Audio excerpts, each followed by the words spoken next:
On this, we're joined live by Kathy Kelly, coordinator of Voices for Creative Non-Violence, who's in Kabul for us now.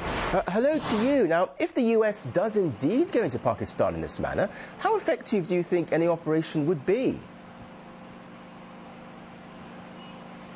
It seems to me that the United States would have an effect similar to what has happened in the past here in Afghanistan, that along with the drone attacks, the invasion of a sovereign country by United States Joint Special Operations, whose means of attack include death squads and assassinations and night raids, would exacerbate the tremendous, almost tidal wave of anti-American sentiment amongst the public.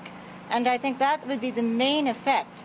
Now, the United States will say, well, we have to dismantle and eradicate al-Qaeda. This is President Obama's stated goal. But do we really think that al-Qaeda figures are waiting around in the mountains of Pakistan near the Afghan border to see if the United States is going to come after them? And so it's likely that there would be second and third level people who've been suggested as possible Taliban agents whose families would be hurt, whose desire for revenge would be ongoing, and the bloodshed and the killing will continue, will be perpetuated in what may look like a perpetual warfare. So if these operations do take place, what's the reaction likely to be from the Pakistani government and indeed the public there? Well, I think the Pakistani government would be aware of the strong public opinion that would demand that the Pakistani government assert that it is not a sovereign nation whose goal is to subordinate itself to U.S. national interest. And yet the Pakistani government is very caught.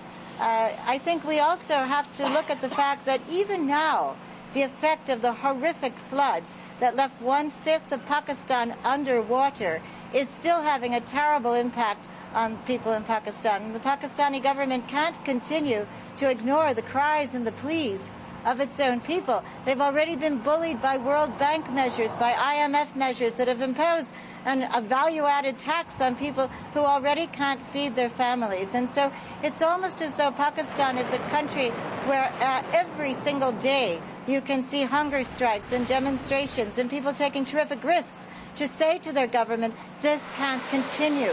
We want relief from the suffering. And if the United States is then given a green light to enter into Pakistan with night raids and death squads and assassinations through Joint Special Operations Forces, it's hard to imagine that the Pakistani government could withstand the outrage that could be predicted on the part of the Pakistani public. On a wider sense, and briefly if you will, I mean, do you think the US has learnt the lessons of lengthy and bloody campaigns in both Iraq and Afghanistan?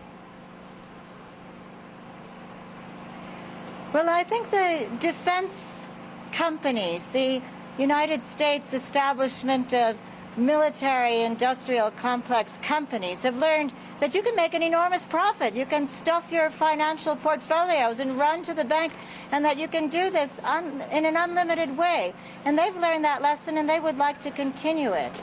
But as far as what the United States might have learned from listening to people on the ground who are in touch with those who bear the brunt of the United States warfare, I'm talking about the families whose loved ones have been slaughtered.